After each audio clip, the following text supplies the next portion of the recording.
저희들 주보는 1절에서부터 8절까지 나와 있을 텐데 저희들 그냥 오늘은 마가복음 1장 1절만 같이 좀 보면 좋겠습니다. 그래서 저희들 같이 읽을 때 1절만 한 목소리로 길지 않으니까 같이 읽으면 좋겠습니다. 같이 읽겠습니다. 시작.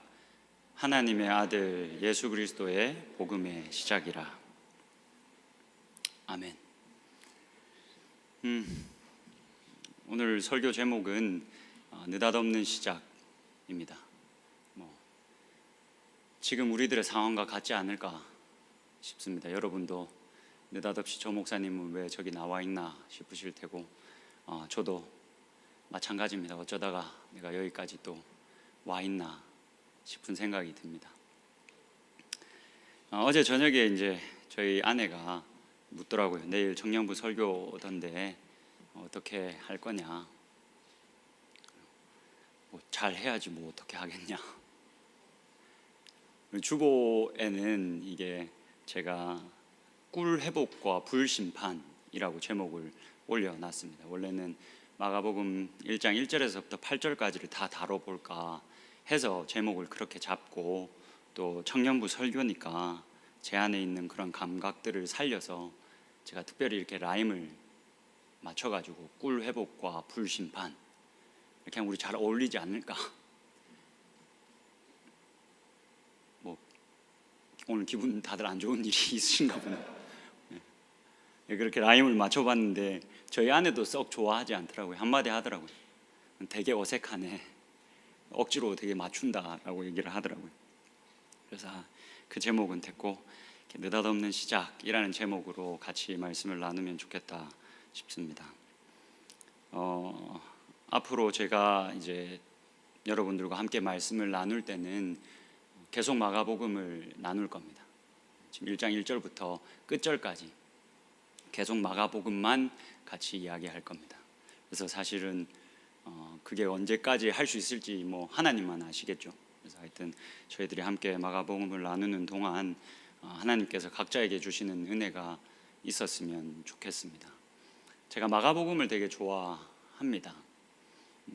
오늘 마가복음 1장 1절도 여러분들이 조금만 관심을 가지고 보시면 되게 시작이 특이하다라는 걸 느끼실 수 있을 겁니다. 그러니까 여러분들이 복음서 볼 때 중요한 것 중에 하나가 공간복음서, 마태, 마가, 누가, 이 복음, 요한복음까지 쳐서 4복음서, 복음서를 볼 때 이 복음서들을 다 같이 놓고 비교해서 보는 게 굉장히 중요합니다. 놓고 비교해서 보면 이 마가복음의 저자가 특별히 뭘 강조하고 싶었는가, 이 이야기들 속에서 특별히 뭘 말하고 싶었는가가 좀 더 명확하게 보입니다. 우리가 잘 아는 것처럼 복음서의 내용이 예수님이 행하신 일들, 가르침들에 대해서 기록하고 있지 않습니까? 근데 우리가 잘 아는 것처럼 복음서 기자들마다 그 내용을 조금씩은 다르게 기록합니다. 거기에 핵심이 있습니다. 그러니까 저자들이 각자 강조하고 싶은 부분이 있었기 때문에 약간씩 다릅니다. 마태복음과 누가복음은 그 복음서를 어떻게 시작합니까?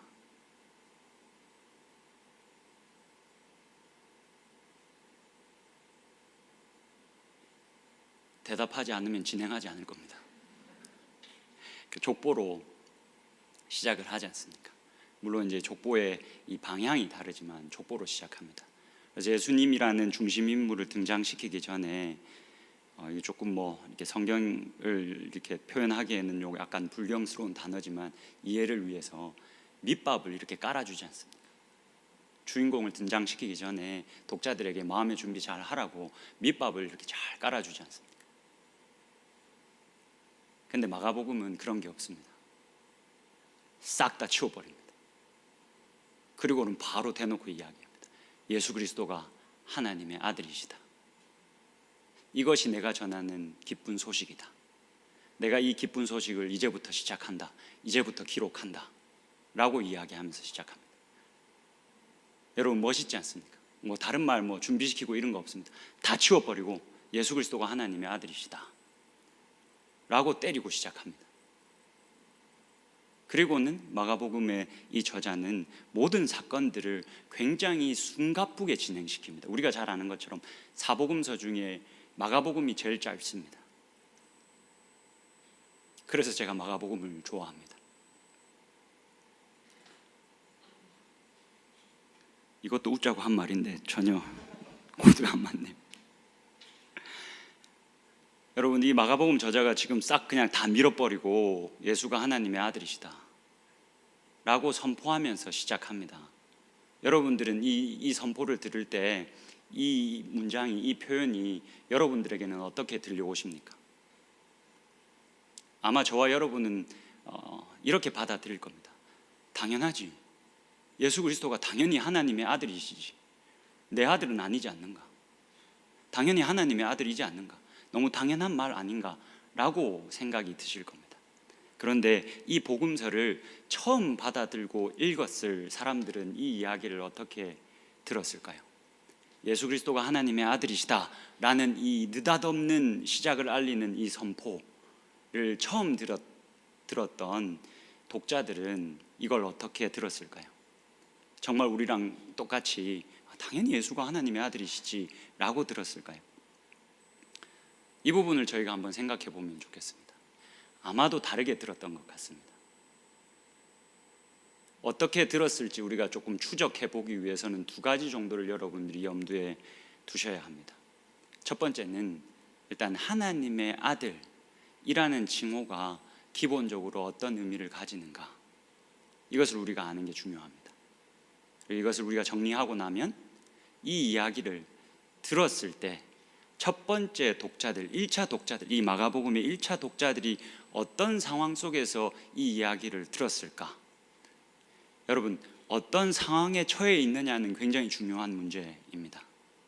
똑같은 말을 들어도 우리가 다르게 받아들일 수 있습니다.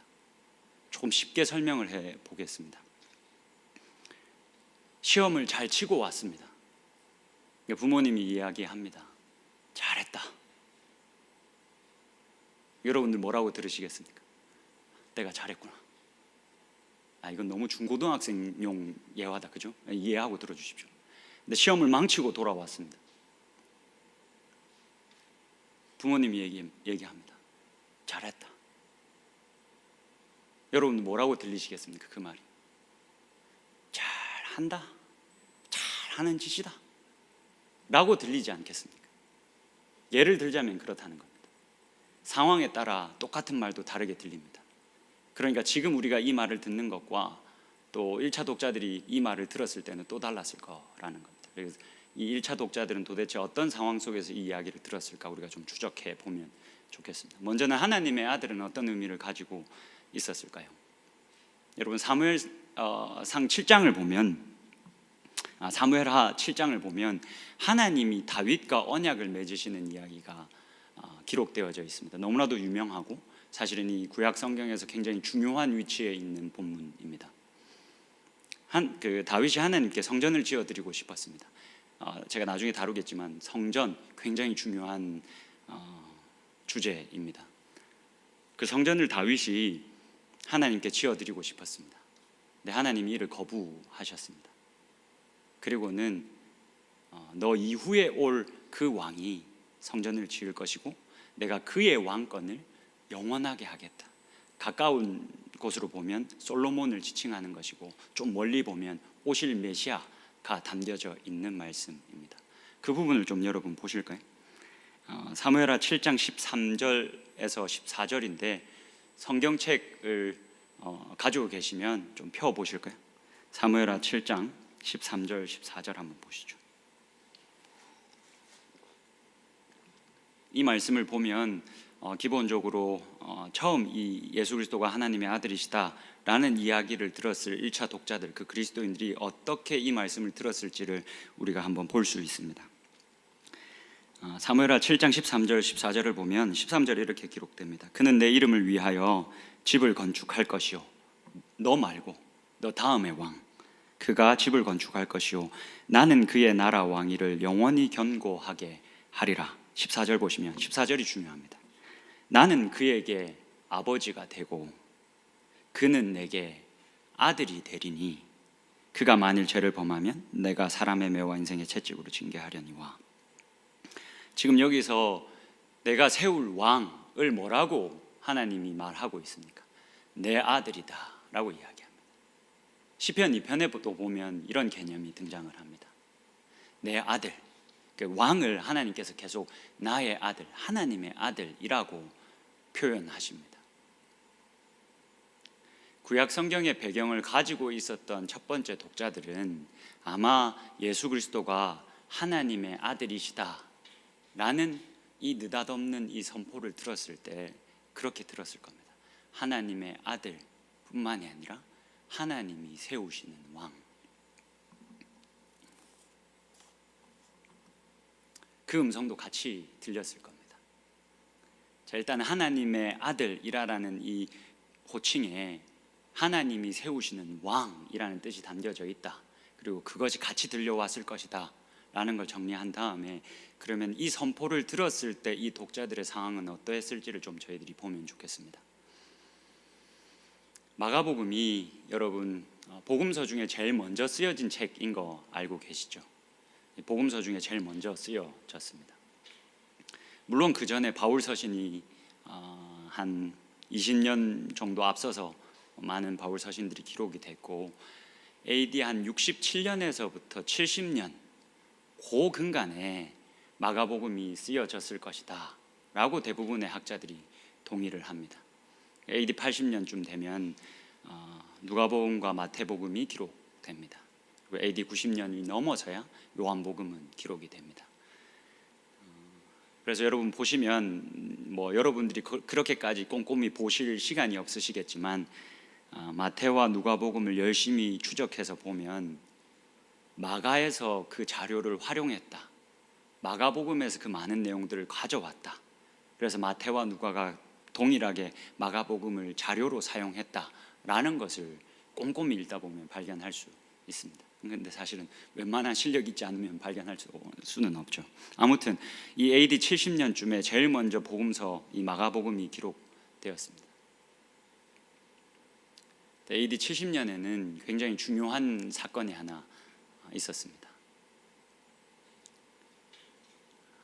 예루살렘이 함락되었습니다.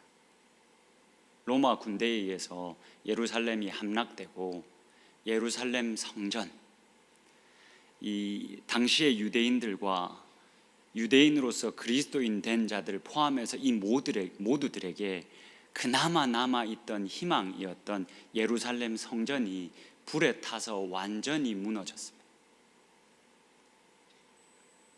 AD 30년 그 근간에 예수님이 죽으셨습니다. 예수님이 죽으셨을 뿐만 아니라 부활하셨다라는 12사도들의 증언과 이후에 부활하신 예수 그리스도를 만난 바울 사도의 엄청난 선교에 드린 열정과 노력으로 말미암아 많은 그리스도인들이 현실의 어려움을 이겨내며 그 십자가에 달리신 예수 그리스도가 부활하셨다라는 희망을 가지고 근근히 버텨가고 있었습니다. 왜냐하면 여전히 마지막 보루인 예루살렘 성전은 서 있었거든요. 솔로몬이 지었던 그 성전만큼의 아름다움은 이제는 찾아볼 수 없지만 그래도 그 성전이 서 있었거든요. 근데 여러분, 그 성전마저도 무너진 겁니다. 마지막 가지고 있던 그 희망마저도 사라져 버린 겁니다.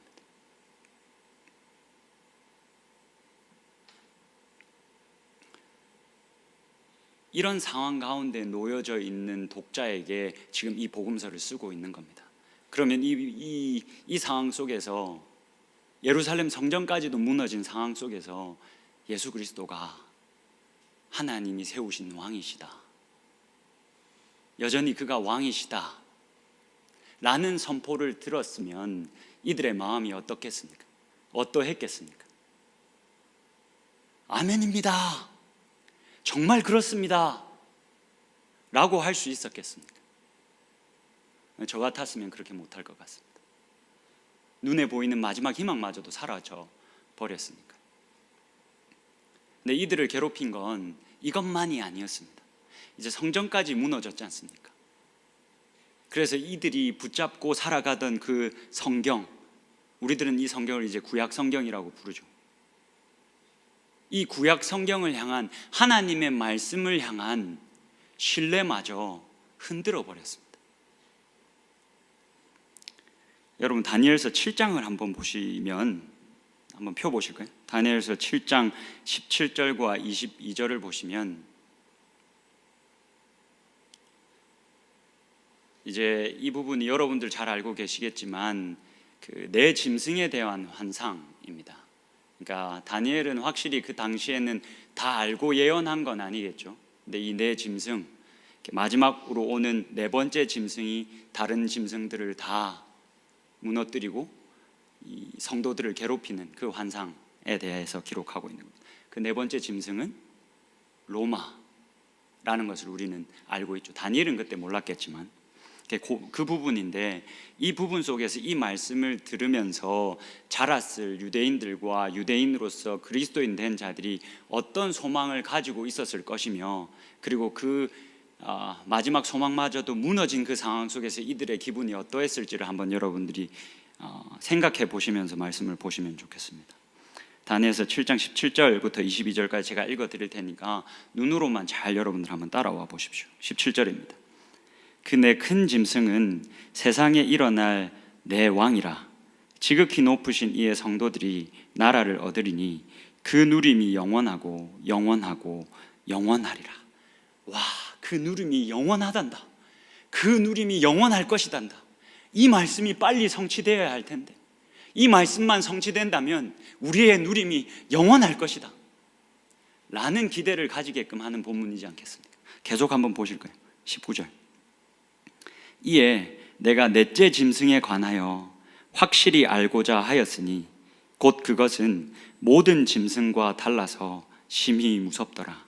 그 이는 세요, 그 발톱은 노시니 먹고 부서뜨리고 나머지는 발로 밟았으며, 또 그것의 머리에는 10뿔이 있고 그 외에 또 다른 뿔이 나오매 새 뿔이 그 앞에서 빠졌으며, 그 뿔에는 눈도 있고 큰 말을 하는 입도 있고 그 모양이 그의 동류보다 커 보이더라. 그만큼 로마라는 나라가 엄청 강할 것이다 라고 예언되어져 있습니다. 그런데 21절 보시면 내가 본즉 이 뿔이 성도들과 더불어 싸워 그들에게 이겼더니 성도들을 이겨버린 겁니다. 그런데 22절 보시면 옛적부터 항상 계신 이가 와서, 그 하나님께서 오셔서, 왕이신 분이 오셔서 지극히 높으신 이의 성도들을 위하여 원한을 풀어주셨고 때가 이름에 성도들이 나라를 얻었더라. 결국에는 그 강한 로마라는 나라도 물리쳐버리고 옛적부터 그 계신 이가 나라를 회복시켜 주실 것이다. 그렇게 놀라운 승리를 자기 백성들에게 주실 것이다 라는 소망을 불러일으키는 말씀이지 않습니까? 이 말씀을, 이 구약의 배경을 많이 가지고 있었던 그 당시의 그리스도인들은 굳게 믿고 붙잡고 있었을 겁니다.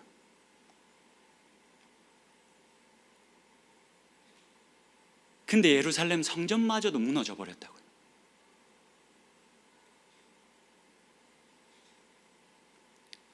이거 새빨간 거짓말 아니야? 이루어지긴 뭐가 이루어져? 언제 우리의 원한을 풀어줘? 언제 그 누림이 영원하고 영원하고 영원하게 하실 거야? 이거 그냥 새빨간 거짓말 아니야? 이 12사도들, 이 바울 사도, 이거 다 거짓말쟁이들 아니야? 도대체 언제까지 기다려야 되는데? 도대체 언제 이런 일이 일어나는데?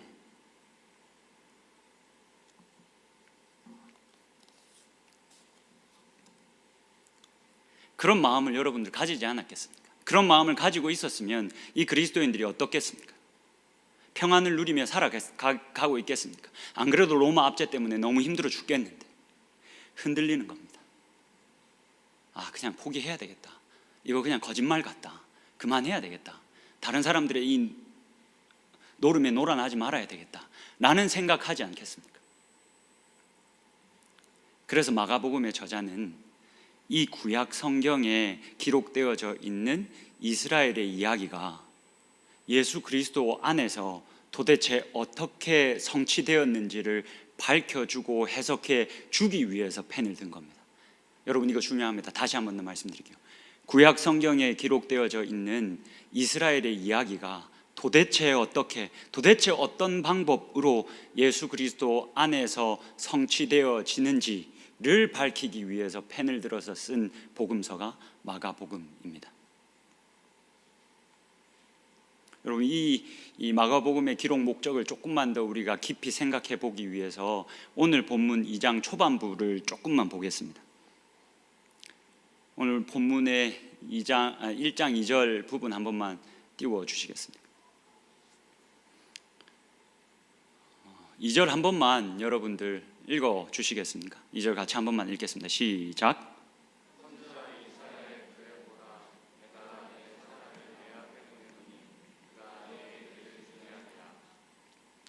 자, 여러분 2절과 3절은 지금 마가복음의 저자가 구약 성경을 인용하고 있는 부분입니다. 그러니까 대충 보면 보이지 않는데 열심히 보면 여러분들 뭐가 보이십니까? 한번 열심히 한번 봐보십시오. 보이는 게 있지 않습니까? 출애굽기 23장, 말라기 3장. 열심히 보다 보니까 보이는 게 있지 않습니까, 여러분? 출애굽기 23장. 죄송합니다. 2절과 3절은 사실 마가복음에서 굉장히 뚜렷하게 구약 성경을 인용하고 있다는 걸 표를 내주는 가장 뚜렷한 부분입니다. 그런데 이걸 지금 마가복음의 저자가 이사야서 40장뿐만이 아니라 말라기 3장, 출애굽기 23장에서 이 본문들을 가지고 오고 있는데 저자가 이 모세의 글과 말라기 선지자의 글과 이사야 선지자의 글에 이르기를 이렇게 이야기하지 않고 이사야의 글에 보라 이렇게 기록되어져 있다라고만 이야기합니다. 여러분 왜 그랬을까요? 우리가 열심히만 봐도 여기서 막 출애굽기 23장, 말라기 3장 이렇게 말하는 게 우리도 들리는데 그래서 금방 탄로날 텐데 왜 이렇게 그냥 이사야 선지자의 글이라고만 기록했을까요? 이에 대해서 학자들이 막 추적합니다. 도대체 왜 그랬을까? 실수인가? 귀찮았나? 이건 제가 제시하는 의견입니다. 진짜가 아니라 웃자고 한 말입니다. 세 번째는 이 당시에 어떤 구약 성경의 좋은 격언들, 좋은 말씀들이 이렇게 모음집으로 묶여져 있지 않았을까? 그래서 구약 성경에서 바로 가져온 게 아니라 그런 2차 자료에서 모음집으로 돼 있던 것들 중에서 갖고 와서 이렇게 된 것 아닐까라고 주장하는 학자들이 있습니다. 그런데 저는 이 의견에는 동의하지 않습니다. 한 학자는 이렇게 주장합니다. 아마도 신학적 목적을 가지고 이랬을 것이다. 실수도 아니고 귀찮아서 그런 것도 아니고 2차 자료에서 끌어와서 그런 것도 아니고 아마도 신학적인 목적을 가지고 이렇게 기록했을 것이다 라고 주장하면서 뭐라고 말하냐면 마가복음을 읽을 때 아마도 이 마가복음의 저자는 이 복음서를 받아들어서 읽는 독자들이 이사야서의 배경 안에서 이사야서의 틀 안에서 이 마가복음이 읽혀지기를 기대했던 것으로 보인다라고 주장합니다.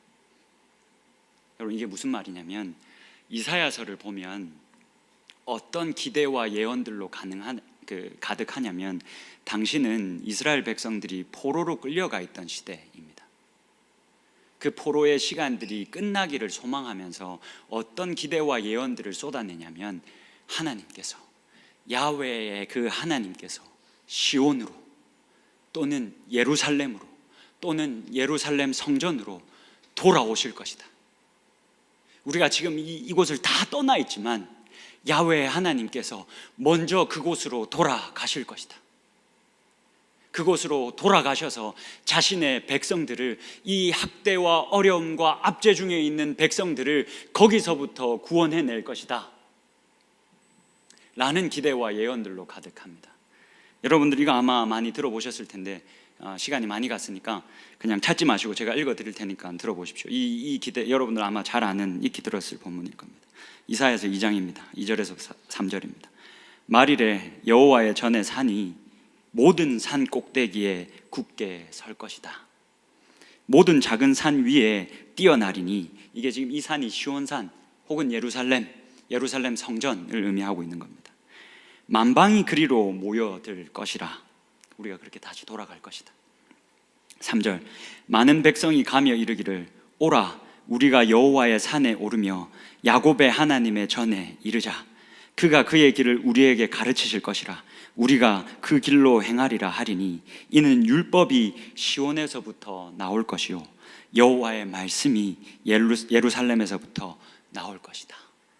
그렇게 야훼 그 하나님께서 시온으로, 예루살렘 성전으로 돌아오셔서 그렇게 율법을, 하나님의 말씀을 우리들에게 다시 주실 것이다. 우리는 그렇게 회복될 것이다 라는 예언을 막 그런 기대를 쏟아낸 게 이사야서입니다. 그래서 마가복음의 저자는 아마 이 복음의 이야기가 이 이사야서의 틀 안에서 읽혀지기를 기대했던 것 같습니다. 여러분 근데 좀 이해하고 있으신 거 맞죠? 네. 여러분들이 여기서 이해를 못하시면 이제 더 이상 제가 어디 갈 곳이 없습니다. 좀 도와주십시오.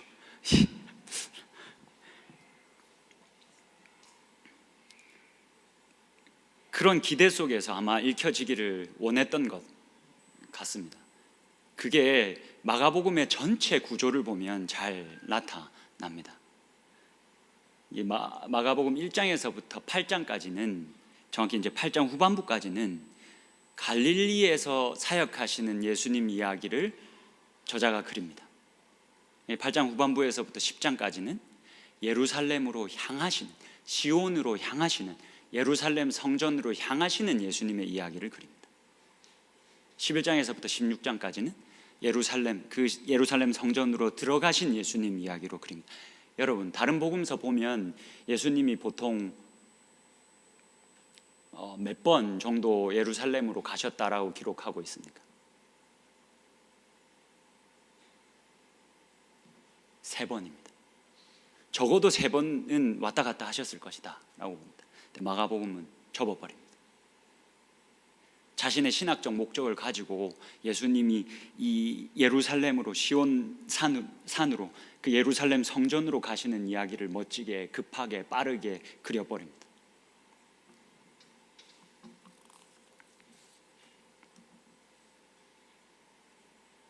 마가복음의 저자가 이 이사야서의 틀 안에 자신의 복음 이야기를 하면서 우리들에게 뭐라고 말하고 싶은지 여러분 좀 들리십니까? 그 메시아가 예루살렘 성전으로, 시온으로, 예루살렘으로 드디어 돌아오셨다. 그가 돌아오셨다. 우리의 왕이 돌아오셨다 라는 이야기를 하고 싶은 겁니다. 그런데 여러분, 문제는 그 시온으로 돌아오신 메시아가 여러분들 잘 아는 것처럼 힘없이 십자가에서 죽어버렸습니다. 다니엘서 보면 넷째 나라를 확 무너뜨려버리고, 그 강한 넷째 이 짐승도 무너뜨려버리고 우리들에게 그 누림을 선물해 줄 거다라고 기대받던 그 메시아가 여러분 십자가에서 죽어버렸습니다. 그러니 여러분들, 유대인들 이해할 만하지 않습니까? 어떻게 예수 그리스도가 메시아겠습니까?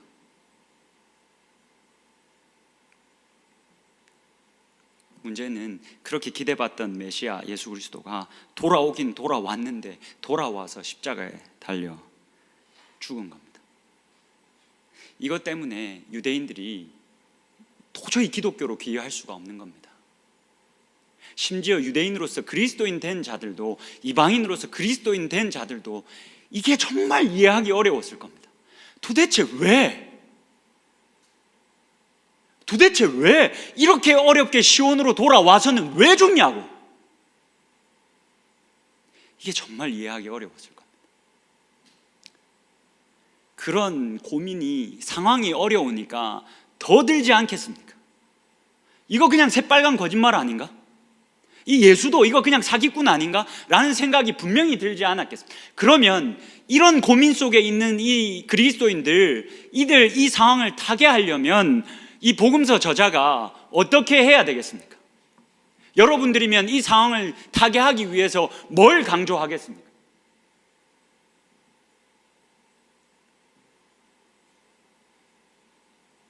부활을 강조하지 않겠습니까, 여러분? 죽으실 뿐 아니라 살아났다, 살아나셨다, 그거 강조하지 않겠습니까? 다른 복음서들은 강조하는데 마가복음은 강조하지 않습니다. 전혀 관심을 두지 않습니다. 마가복음을 비밀의 책이라고 부르기도 합니다. 왜냐하면 앞으로 우리가 계속 마가복음 볼 텐데 재밌는 게 하나가 있습니다. 예수님이 기적을 행하실 때마다, 놀라운 일을 행하실 때마다, 그래서 사람들이 예수를 보고 와, 저 사람은 넷째 짐승을 물리칠 만한 사람이야 라는 기대가 들 때마다 예수님이 뭐 하시는지 아십니까?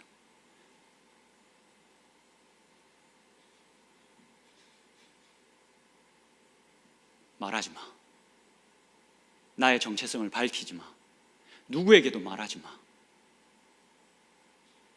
계속 이걸 입을 막아버리십니다. 이 복음서의 저자가 처음 시작하면서 다른 거 다 제껴두고 예수 그리스도가 하나님의 아들이시다 라고 선포하며 시작하는데, 내러티브가 진행될 때 거기서 등장하는 인물들이 당신이 행하는 능력을 보니까 정말로 하나님의 말하려고 하면 예수님이 막아세웁니다. 말하지 마. 누구에게도 말하지 마. 그렇게 비밀에 계속 붙입니다. 중간에 한 번 더 등장하는데 그거는 이제 조금 복잡해질 수 있으니까 제가 다음에 이야기하겠습니다. 그렇게 비밀에 붙여진 예수 그리스도의 정체성이 마지막에 한 번 등장합니다. 언제 등장하시는지 여러분 아십니까?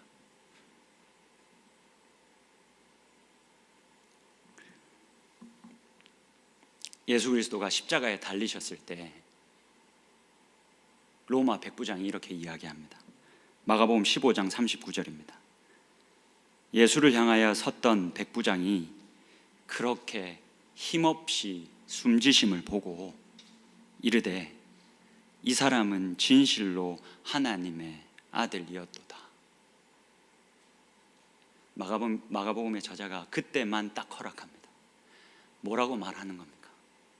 너희들이 흔들리겠지만 지금 이 끔찍한 현실을 보고 구약 성경이 도저히 믿어지지 않고 하나님의 약속과 하나님의 말씀이 새빨간 거짓말처럼 느껴지겠지만 믿어야 한다. 믿음의 눈을 떠서 오늘 마지막 찬양했던 것처럼 이 현실에, 눈에 보이는 끔찍한 현실에 속지 말고 그럼에도 불구하고 이 예수 그리스도가 하나님이 세우신 왕이심을 믿어야 한다.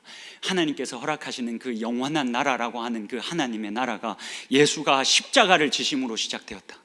예수가 어떻게 왕이 되셨냐면 십자가를 지셨기 때문에 그가 왕이 되셨다. 십자가를 지신 이가, 그 수치를 뒤집어 쓰신 이가 우리의 왕이시다 라고 선포합니다.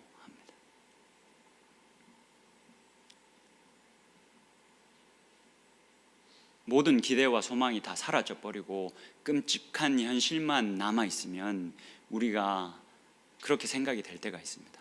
하나님 정말 살아계신가? 이 예수 그리스도가 살아계신가? 정말 일하시는가? 이 십자가, 이 복음, 이 예수 그리스도가 왕이시라는 이 복음이 도대체 나에게 무슨 의미가 있는가?